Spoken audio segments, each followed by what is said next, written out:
السلام عليكم ورحمة الله وبركاته. ربي يسير ولا تعسر وتمم بالخير وبك نستعين يا فتاح. ربي اشرح لي صدري ويسر لي أمري واحلل عقدة من لساني يفقهوا قولي. سبحانك لا علم لنا إلا ما علمتنا إنك أنت العليم الحكيم. أرسله بالحق بشيرا ونذيرا. أما بعد فقد قال الله تعالى في كلامه القديم بالفرقان المجيد: يا أيها الذين آمنوا قوا أنفسكم وأهليكم نارا إلى آية آخر. وقال نبينا صلى الله عليه وسلم: ألا كلكم راع وكلكم مسؤول عن رعيته.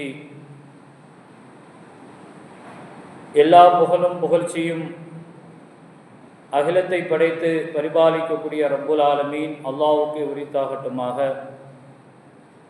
சலாம் சலவாத்தும் சத்திய தூதர் சன்மார்க்க போதகர் நம் உயிரின் மேலான கண்மணி நாயகம் ரசூலுல்லாஹி ஸல்லல்லாஹு அலைஹி வஸல்லம் அவர்கள் மீதும் அவர்களுடைய வாழ்க்கையினுடைய வழிமுறைகளை பின்பற்றி நடந்த உத்தம சத்திய சஹாபாக்கள், தாபிஈன்கள், தபா தாபிஈன்கள், இமாம்கள், பெரியோர்கள், இந்த புனிதமான ஜும்மாவினுடைய எல்லா விதமான ரஹ்மத்துக்களையும் ரப்புல் ஆலமீன் அல்லாஹ் நம் அனைவர்களுக்கும் தந்தருள்வானாக.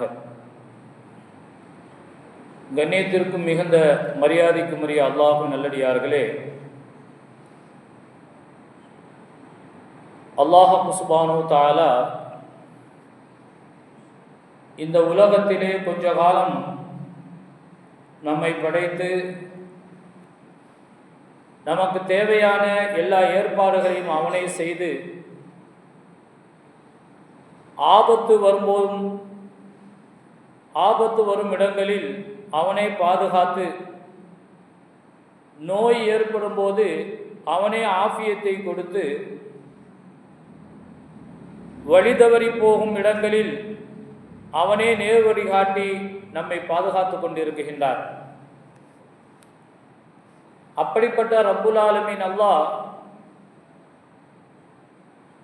நம் மீது மிகுந்த இரக்கம் உள்ளவனாக, அருள் சொரியக்கூடியவனாக இருந்து கொண்டிருக்கின்றார். இந்த உலகத்திலே ரப்புல் ஆலமீன் அல்லாஹ் ஒவ்வொருவர்களுக்கும் ஒரு பொறுப்பை கொடுத்திருக்கின்றார்.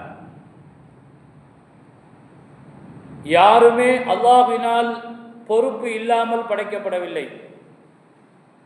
அல் குர்ஆன் ஷரீஃபிலே ரப்புல் ஆலமீன் அல்லாஹ் நம்மை பார்த்து கேட்கின்றான்: அஃபஹசிப்தும் அன்னமா ஹலக்னாக்கும் அபஸா, உங்களை வீணாக படைத்திருக்கின்றோம் என நீங்கள் நினைக்கின்றீர்களா? வ அன்னக்கும் இலைனா லா துர்ஜஊன், நீங்கள் மீண்டும் எம்மிடம் கொண்டு வர மாட்டீர்கள் என நினைக்கின்றீர்களா என்று நம்மை பார்த்து ரப்புல் ஆலமீன் அல்லாஹ் கேட்கின்றார். இந்த உலகத்தில் ரப்புல் ஆலமீன் அல்லாஹ் பல பொறுப்புகளை நமக்கு கொடுத்து, அந்த பொறுப்புகளில் எவ்வாறு நாம் நடக்குகின்றோம்,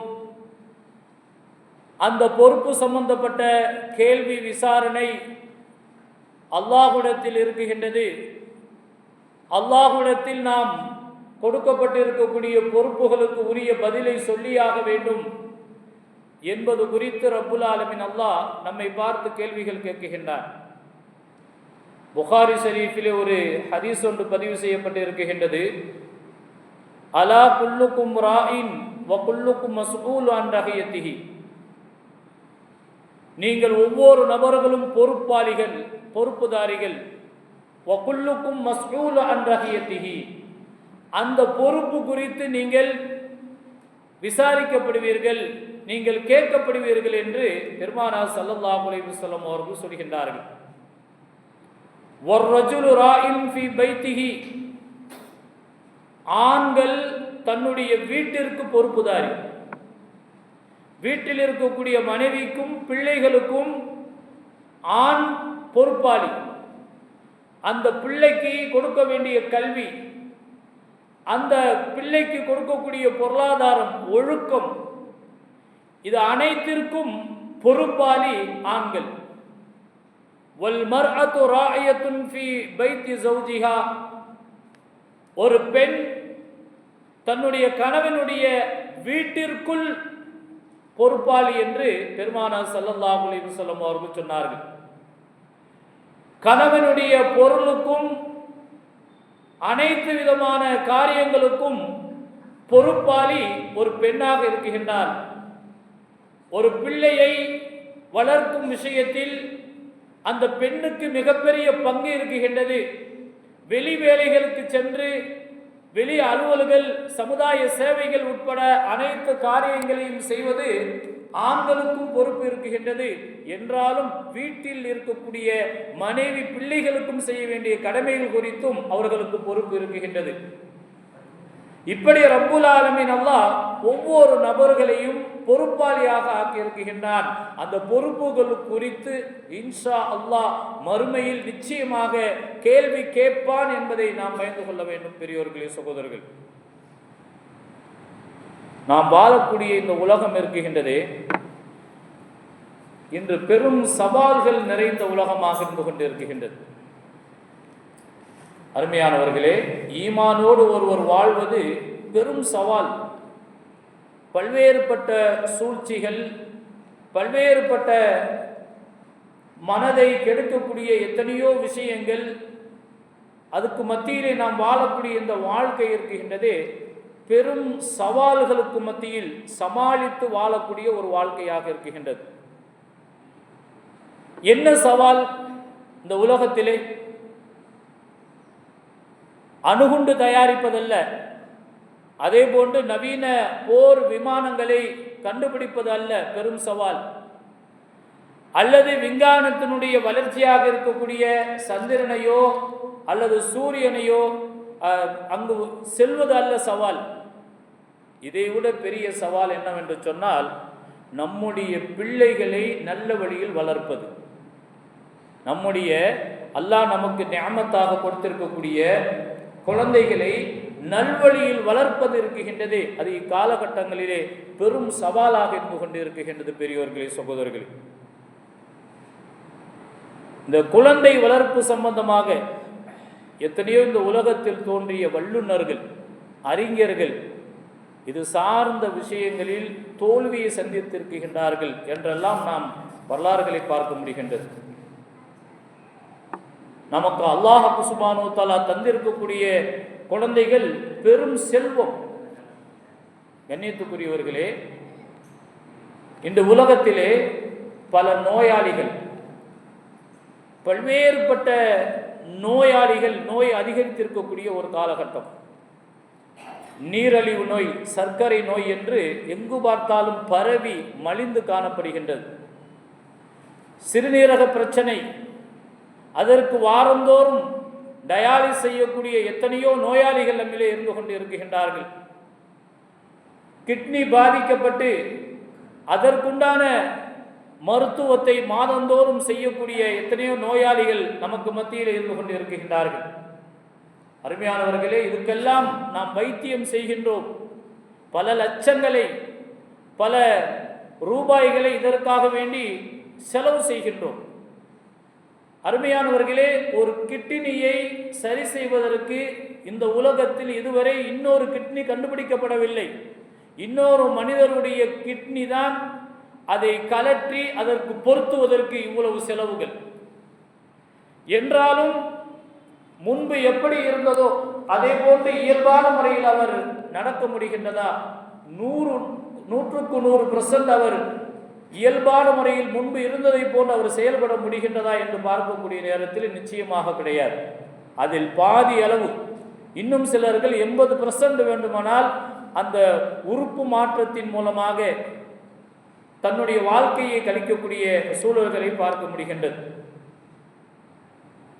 இப்படி இருக்கக்கூடிய நேரங்களில் அல்லாஹ் சுப்ஹானஹு வ தஆலா நமக்கு தந்திருக்கக்கூடிய குழந்தைகளுக்கு எவ்வளவு அற்புதமான உறுப்புகளை தந்திருக்கின்றார். கொஞ்சம் சிந்திச்சு பாருங்கள். எந்த தாயோ அல்லது தகப்பனோ உறுப்பை நாம் கொடுத்தோமா? என் பிள்ளைக்கு கிட்னியை நான் கொடுத்தேன், என் பிள்ளைக்கு சிறுநீரகத்தை கொடுத்தேன் அப்படின்னு சொல்லி இருக்கா? எங்குமே கிடையாது. அல்லாஹ் சுப்ஹானஹு வ தஆலா தான் இந்த உலகத்தில் பிறந்திருக்கக்கூடிய ஒவ்வொருவர்களுக்கும் உறுப்புகளை கொடுத்தான். அந்த உறுப்புகளை ரப்புல் ஆலமீன் அல்லாஹ் கொடுப்பதற்கு தாயினுடைய வயிற்றில் ஏதாவது துவாரத்தை போட்டு கொடுத்தானா?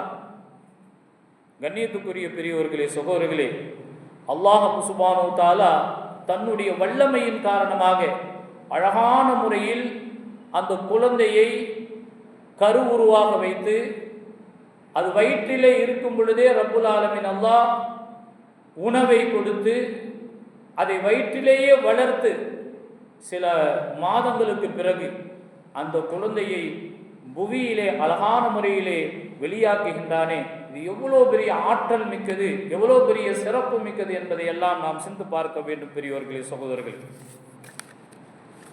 அல்லாஹ்வுடைய நமக்கு தந்திருக்கக்கூடிய அந்த நிஅமத்துக்கள், குழந்தை பாக்கியம், இது எவ்வளோ பெரிய முக்கியத்துவமானது என்பதை நாம் உணர்ந்து பார்க்க வேண்டும். அருமையானவர்களே, அதனுடைய மகத்துவங்கள், அதனுடைய வேலி விஷயம் நமக்கு தெரிந்தால்தான் அதனுடைய முக்கியத்துவம் நமக்கு தெரிய வரும். குர்ஆனிலே ரப்புல் ஆலமீன் அல்லாஹ் சொல்லும் பொழுது யஹ்லுகு மா யஷாஉ, அல்லாஹ் சொல்கின்றான், நான் நாடியதை படைக்குகின்றேன். உங்களால் மனிதனே, உங்களால் எதையும் படைக்க முடியாது. யஹ்லுகு மா யஷாஉ, நான் எதை நினைக்குகின்றேனோ அதைத்தான் படைக்குகிறேன் என்று ரப்புல் ஆலமீன் அல்லாஹ் அல் குர்ஆன் ஷரீஃபிலே சொல்லித் தருகின்றார். குழந்தை சார்ந்த விஷயமாக ரப்புல் ஆலமீன் அல்லாஹ் அல் குர்ஆன் ஷரீஃபிலே சொல்லும் பொழுது யஹபு லிமை யஷாஉ இனாசா, தான் நாடியவர்களுக்கு ரப்புல் ஆலமீன் அல்லாஹ் பெண் பிள்ளைகளை அன்பளிப்பாக அளிக்கிறான். இந்த இடத்திலே ரப்புல் ஆலமீன் அல்லாஹ் யஹபு, கிஃப்ட், அன்பளிப்பாக நான் வழங்குகிறேன் என்று அல்லாஹ் குறிப்பிட்டு தருகின்றார். நம்ம பார்த்துருப்போம், ஒரு சில குடும்பங்களில் பெண் பிள்ளையாகவே இருக்கும், ஆண் குழந்தைகள் அவங்களுடைய குடும்பத்தில் இருக்காது. யஹபு லிமை யஷாஉ இனாசா, அல்லாஹ் தான் நாடியவர்களுக்கு பெண் பிள்ளைகளை அன்பளிப்பாக வழங்குகின்றான். வ யஹபு லிமை யஷாஉ துகூரா, அடுத்து அல்லாஹ் சொல்லும் பொழுது சிலர்களுக்கு ஆண் குழந்தைகளை நாம் அன்பளிப்பாக வழங்குகிறோம். பார்த்திருப்போம், சில குடும்பங்கள்ல ஆண் பிள்ளை மட்டும்தான் இருப்பாங்க, பெண் பிள்ளைகள் இருக்க மாட்டாங்க. இதுவெல்லாம் அல்லாஹ்வினால் தரப்படக்கூடிய கிஃப்ட், நமக்காகவே ரப்புல் ஆலமீன் அல்லாஹ் தந்திருக்கக்கூடிய அன்பளிப்பு.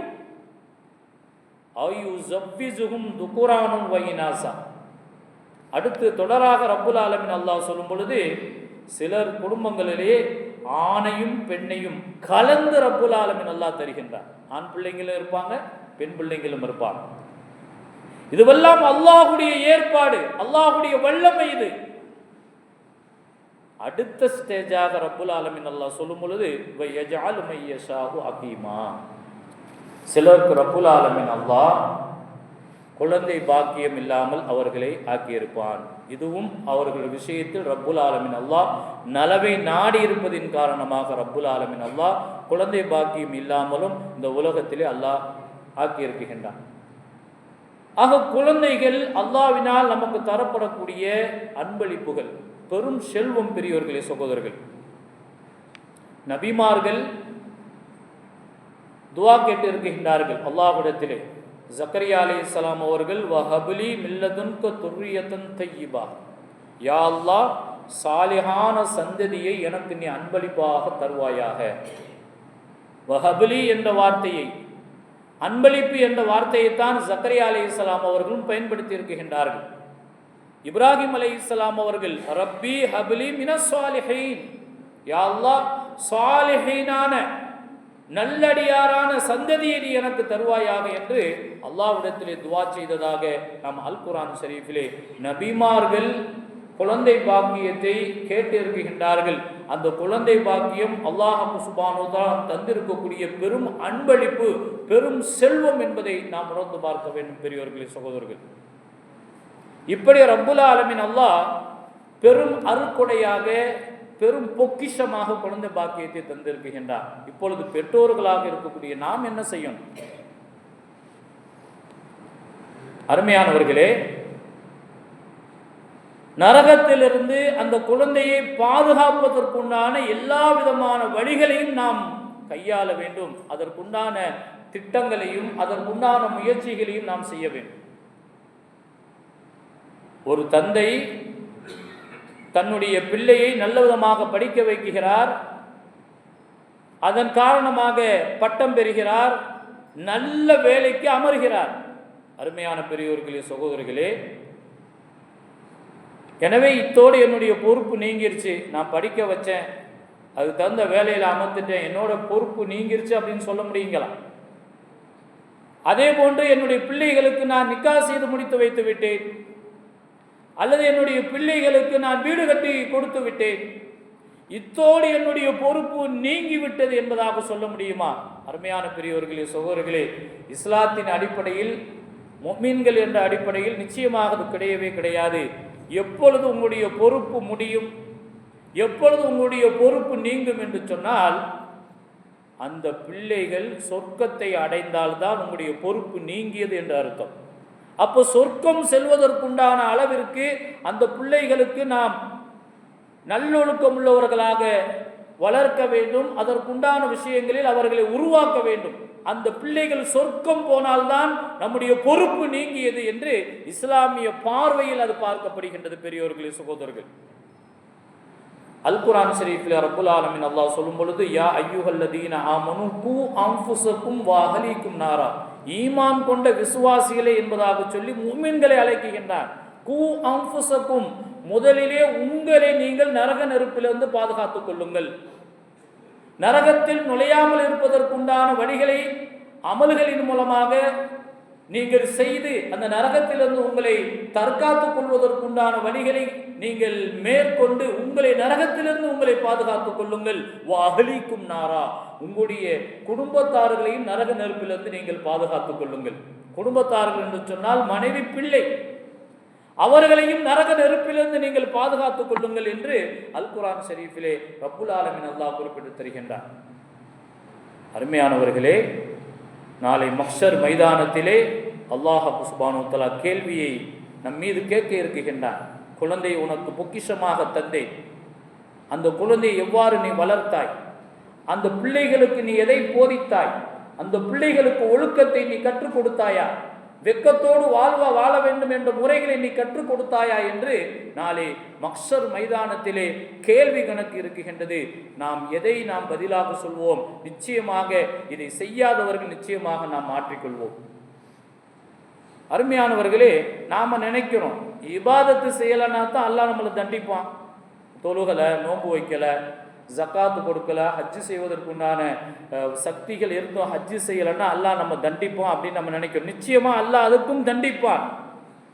தொழுகை இல்லை என்று சொன்னால் அல்லாஹ் தண்டிப்பான். நோன்பு காலங்கள் நோன்பு வைக்கவில்லை என்று சொன்னாலும் அல்லாஹ் தண்டிப்பான். ஜக்காத்து கொடுப்பதற்குண்டான தகுதியை பெற்றிருந்தும் கொடுக்கவில்லை என்று சொன்னால் அல்லாஹ் தண்டிப்பான். ஹஜ்ஜு செய்வதற்குண்டான அந்த சக்தியை பெற்று இருந்தும் ஹஜ்ஜு செய்யவில்லை என்று சொன்னால் அல்லாஹ் தண்டிப்பான். ஆனால் இதைவிட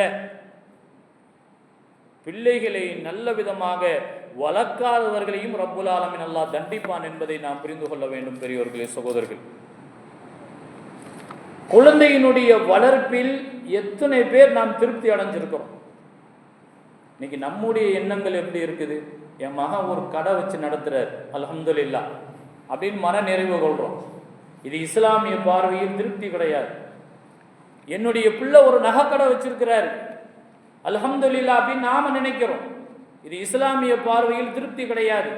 என்னுடைய பிள்ளை பயணத்தில் நல்ல ஊதியத்தில் இருக்கிறார், மாதம் 1 லட்சத்தை தாண்டு வாங்குகிறார் என்பதாக சொல்லி மன நிறைவு கொள்கின்றோமே, இது உண்மையான திருப்தி கிடையாது. பெரியோர்களே, சகோதரர்களே, எப்பொழுது மன திருப்தி ஏற்படும்?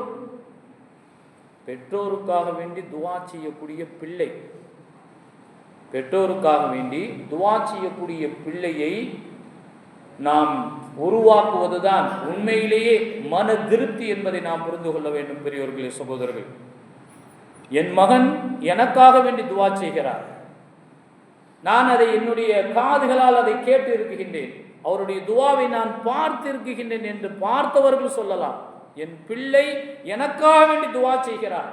அப்படிப்பட்ட பிள்ளையினுடைய வளர்ப்பு அது திருப்திகரமான வளர்ப்பு. தஹஜ்ஜத்துடைய நேரத்தில் என்னுடைய பிள்ளை துஆ செய்கிறார், ஐங்கால தொழுகையினுடைய நேரங்களில் என்னுடைய பிள்ளை என்னுடைய பெற்றோருடைய பாவத்தை யா அல்லாஹ் மன்னிப்பாயாக, யா அல்லாஹ் என்னுடைய பெற்றோருக்கு ஆஃபியத்தை நீ கொடுப்பாயாக என்று பெற்றோருக்காக வேண்டி துவா செய்யக்கூடிய பிள்ளை, அப்படிப்பட்ட வளர்ப்பு திருப்திகரமான வளர்ப்பு. பெரியோர்களே, சகோதரர்களே, அருமையானவர்களே, இப்படிப்பட்ட பிள்ளைகளை நாம் உருவாக்கி இருக்கின்றோமா என்பதை நாம் சிந்து பார்க்க வேண்டும். அப்படிப்பட்ட பிள்ளையை உருவாக்கவில்லை என்று சொன்னால் இந்த குற்றத்திற்கு யார் பொறுப்பு?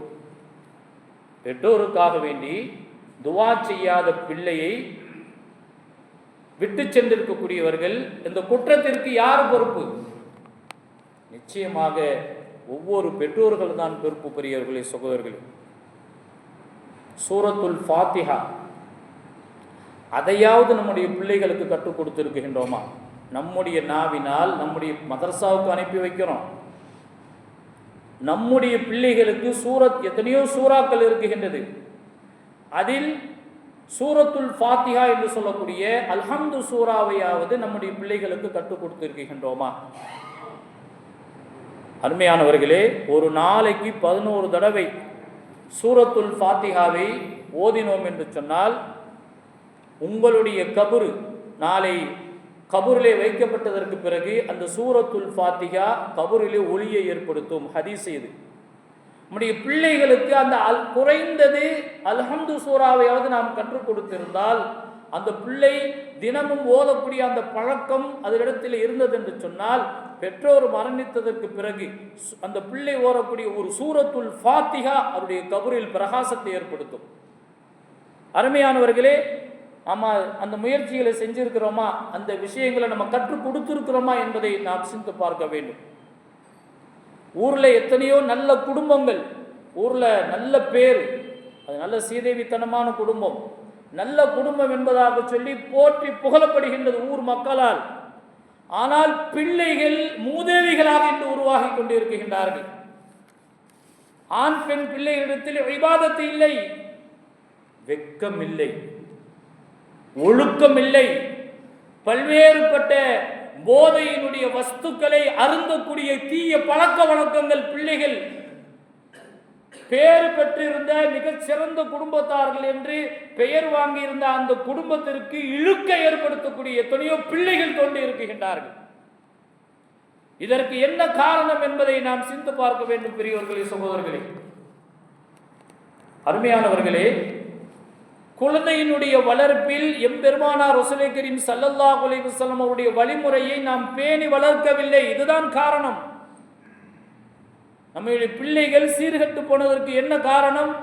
போதை பழக்கத்திற்கு அடிமையானதற்கு என்ன காரணம்? பெருமானார் ரசூலே கரீம் ஸல்லல்லாஹு அலைஹி வஸல்லம் அவர்களுடைய வழிமுறைகளை கற்றுக் கொடுக்கவில்லை. அதன் பிரகாரம் நம்முடைய பிள்ளைகளை வளர்க்கவில்லை. கண்மணி நாயகம் ரசூலுல்லாஹி ஸல்லல்லாஹு அலைஹி வஸல்லம் அவர்களுக்கு 4 பெண் பிள்ளைகள், 3 ஆண் குழந்தைகள். தெரிந்த வரலாறு. இதில் பெருமானார் ஸல்லல்லாஹு அலைஹி வஸல்லம் அவர்கள் ஹயாத்தோடு இருக்கும் பொழுதே 3 பெண் பிள்ளைகளை சொர்க்கத்திற்கு அனுப்பிவிட்டார்கள். அவர்களே பெருமானார் ஸல்லல்லாஹு அலைஹி வஸல்லம் அவர்களே அதை கஃபன் தஃபன் செய்திருக்கின்றார்கள். 4வது பிள்ளையான ஃபாத்திமாவிடத்திலே பெருமானார் ஸல்லல்லாஹு அலைஹி வஸல்லம் அவர்கள் காதில் ஒரு செய்தியை சொன்னார்கள். என் குடும்பத்தில் முதல் ஆளாக சொர்க்கத்திலே நீ சந்திப்பாய் என்று பெருமானார் ஸல்லல்லாஹு அலைஹி வஸல்லம் அவர்கள் அன்னை ஃபாத்திமா ரலியல்லாஹு தஆலா அன்ஹா அவர்கள் குறித்து பெருமானார் ஸல்லல்லாஹு அலைஹி வஸல்லம் அவர்கள் பேசிய வரலாறுகள் எல்லாம் நாம் சிந்தித்து பார்க்க வேண்டும். பெரியோர்களே, சகோதரர்களே, இப்போ எப்படி பெருமானார் ஸல்லல்லாஹு அலைஹி வஸல்லம் அவர்கள் தன்னுடைய பிள்ளைகளை வளர்த்திருப்பார்கள்? சொர்க்கத்திற்கு தகுதியானவர்களாக பெருமானார் ஸல்லல்லாஹு அலைஹி வஸல்லம் அவர்கள் வளர்த்தார்கள் என்று சொன்னால் அந்த வளர்ப்பு தானே நம்முடைய பிள்ளைகளுடைய விஷயத்தில் நம்ம இடத்தில் வர வேண்டும். பெருமானார் ரசூலே கரீம் ஸல்லல்லாஹு அலைஹி வஸல்லம் உடைய வளர்ப்பின் காரணமாக அன்னை ஃபாத்திமா ரலியல்லாஹு தஆலா அன்ஹா சய்யிதா நிசாயி அஹ்லில் ஜன்னா, சொர்க்கத்தில் இருக்கக்கூடிய பெண்களுக்கு தலைவி. பெருமானாருடைய வளர்ப்பு ஃபாத்திமா ரலியல்லாஹு அன்ஹா அவர்கள் சொர்க்கத்தில் இருக்கக்கூடிய பெண்களுக்கு தலைவி. அந்த ஃபாத்திமா ரலியல்லாஹு தஆலா அன்ஹா அவர்களின் மூலமாக வளர்க்கப்பட்ட பிள்ளை ஹசனும் ஹுசைனும் சய்யிதத்தா அஸ்பாபி அஹ்லில் ஜன்னா, சொர்க்கத்தில் இருக்கக்கூடிய வாலிபர்களுக்கு தலைவர்கள்.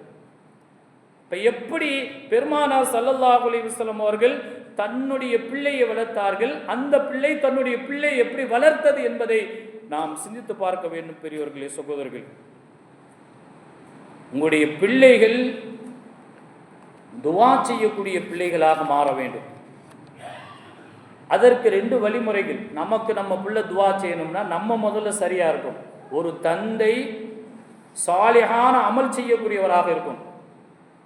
நல்ல அமல் செய்து அதை தன்னுடைய வாழ்க்கையில் அது கடைபிடிக்கக்கூடிய அந்த பழக்கம் ஒரு இடத்துல இருந்தால்தான் அதை பார்க்கக்கூடிய பிள்ளை, ஓ இது மாதிரி நாமளும் நடக்கணுமோ, இந்த மாதிரி நல்ல விஷயங்களை நாமளும் செய்யணுமோ அப்படிங்கிறது அந்த சிறு பிள்ளையில சொல்லுவாங்கல்ல, பச்சை மரத்தில் ஆணை அடித்ததை போன்று. சின்ன பிள்ளையில் பார்க்கக்கூடிய அந்த விஷயங்கள் அப்படியே தன்னுடைய உள்ளத்தில் பதிந்து தந்தை செய்யக்கூடிய அந்த அமலை பிள்ளையும் கடைபிடிக்கக்கூடியவராக மாறும். முதலிலே தந்தை திருந்த வேண்டும். தன்னுடைய வாழ்க்கையில் மாற்றத்தை ஏற்படுத்தி நல்ல அமல்கள் செய்யக்கூடிய பழக்கம் அவரிடத்தில் இருந்தால் பிள்ளைகள் நமக்காக வேண்டி துவா செய்யக்கூடிய பிள்ளையாக உருவாகும். நம்முடைய செயல் நம்முடைய பிள்ளைகளிடத்தில் பிரதிபலிக்கும். அது சொர்க்கவாசியாக உருவாகும். சூரத்துல் கஹ்ஃபிலே ஒரு சம்பவம் வரும், நாம் கேள்விப்பட்டு இருக்கின்றோம். அதிலே 2 பிள்ளைகளுடைய சொத்துக்களை பாதுகாக்கப்படும். சுருக்கமாக சொல்கின்றேன். தொடராக அந்த விஷயமாக வரும் பொழுது வக்கான அபூஹுமா சாலிஹா, அல்லாஹ் அல் குர்ஆன் ஷரீஃபில் சொல்வான், ஏன் அல்லாஹ் சுப்ஹானஹு வ தஆலா அந்த பிள்ளைகளுடைய சொத்தை பாதுகாத்தான் என்று சொன்னால், அந்த பிள்ளைகளுடைய தகப்பனார் தந்தை நல்லடியாராக இருந்தார். எனவே ரப்புல் ஆலமீன் அல்லாஹ் அது இடிந்து சிதிலடைந்து அது உருமாறி போகக்கூடிய நிலையில் இருக்கக்கூடிய அந்த சொத்தை மீண்டும் அவர்கள் கட்டி பாதுகாத்தார்கள் என்று வரலாறு. ஆக பெற்றோர் நல்லவர்களாக இருந்தால் அதை போன்றுதான் அவர்கள் மூலமாக உருவாகக்கூடிய பிள்ளைகள் உருவாகுவார்கள். அவர்களிடத்தில் நல்ல அமல்கள் பிரதிபலிக்கும் என்பதை இந்த வரலாற்று நிகழ்ச்சிகள் நமக்கு தெரியப்படுத்துகின்றது. பெரியோர்கள், பெற்றோர்கள் பிள்ளைகளுக்காக வேண்டி எல்லா நேரங்களிலும் துவா செய்யக்கூடிய பெற்றோர்களாக இருக்கும். 2வது விஷயம், எல்லா நேரங்களிலும் தஹஜ்ஜுடைய நேரத்தில் துவாக்கள் கபூலாகக்கூடிய நேரங்களில், யா அல்லாஹ் என்னுடைய பிள்ளைகளை நீ சாலிஹாக ஆக்கு, என்னுடைய பிள்ளைகளை நல்லவனாக மாற்று, அவனுக்கு எல்லா விதமான பொருளாதார வசதிகளையும் உலகத்தினுடைய மறுமையினுடைய எல்லா விதமான நல் வாய்ப்புகளையும் நீ ஏற்படுத்தி தா என்று ரப்பிடத்திலே துவா செய்யக்கூடிய பெற்றோர்கள் இருந்தால், பெற்றோர்கள் மரணித்ததற்கு பிறகு அந்த பிள்ளைகள் பெற்றோருக்காக துவா செய்வார்கள். ஃபுதைல் இப்னு இயாத் ரஹ்மத்துல்லாஹி அலைஹி, இதை சொல்லி நிறைவுக்கு வருகின்றேன். மிகப்பெரிய மகான் இவர்கள், பெரும் ஹதீஸுகளை வல்லுனர். ஆனால் அவனுடைய பிள்ளை சரியில்லை. முஹம்மது இப்னு ஃபுதைல் இப்னு இயாத் என்று சொல்லக்கூடிய மகன் அவ்வளவு இபாதத்துடைய விஷயங்கள் ஒழுக்க சீலராக இல்லை. எவ்வளவோ புத்திமதி சொல்கிறாங்க, எடுபடலை. அல்லாஹ்விடத்தில் மன்றாடி துவா செய்கிறாங்க. அல்லாஹ்விடத்தில் எவ்வளவோ தன்னுடைய கோரிக்கைகளை வச்சு பார்க்குறாங்க, எதுவுமே நடக்கலை. தஹஜ்ஜத்துடைய நேரம் ஒரு நாள் தன்னுடைய மகன் படுத்திருக்கிறார். அவருடைய காலடிக்கு கீழாக முசல்லா விரித்து ஃபுதைல் இப்னு இயாத் ரஹ்மத்துல்லாஹி அலைஹி அவர்கள் சஜ்தாவிலே அழுகின்றார்கள். யா அல்லாஹ் என்னுடைய பிள்ளையை நீ சாலிஹாக ஆக்குவாயாக, யா அல்லாஹ் என்னுடைய பிள்ளையை சாலிஹாக ஆக்குவாயாக, நல்லொழுக்கம் உள்ளவராக மாற்றுவாயா என்று சஜ்தாவில் விழுந்து ஃபுதைல் இப்னு இயாத் ரஹ்மத்துல்லாஹி அலைஹி அவர்கள் அழுகின்றார்கள். மறுநாளே ரப்புல் ஆலமீன் அல்லாஹ் மிகப்பெரிய மாற்றத்தை என்னுடைய பிள்ளையினுடைய வாழ்க்கையில் கொடுத்தார். எந்த அளவுக்கு என்று பார்க்கக்கூடிய நேரத்திலே ஒரு நாள் ஃபஜ்ர் தொழுகைக்கு ஜமாத்தோடு தொழுகின்றார். சூரத்து சாஃபாத் என்று சொல்லக்கூடிய வசனம், அதில் அல்லாஹ்வுடைய அச்சம் சார்ந்த செய்திகள் வரும். இந்த வசனத்தை ஓதிய நிலையிலேயே அந்த ஃபுதைல் இப்னு இயாத் ரஹ்மத்துல்லாஹி அலைஹினுடைய மகன் முஹம்மது அவர்கள் மௌத்தை தழுவுகின்றார்கள். எப்படிப்பட்ட பிள்ளை! அந்த தந்தையினுடைய துஆவின் காரணமாக குர்ஆனுடைய வசனத்தை, அதுவும் இமாம் ஜமாத்தோடு ஃபஜ்ருடைய தொழுகை தொழக்கூடிய நேரத்தில் அந்த நிலையிலே மரணம் என்பது எவ்வளோ பெரிய பாக்கியம். இப்படி எப்படிப்பட்ட நிலையில் இருந்தாலும் பெற்றோர்கள் தன்னுடைய பிள்ளைகளுக்காக உருக்கமான முறையில் இக்லாஸான நமது துவா செய்யும் பொழுது அந்த பிள்ளைகள் சாலிஹான பிள்ளைகளாக மாறும். அருமையான பெரியவர்களே, சகோதரர்களே, இன்று காலங்கள் மிக சவாலான காலங்கள்.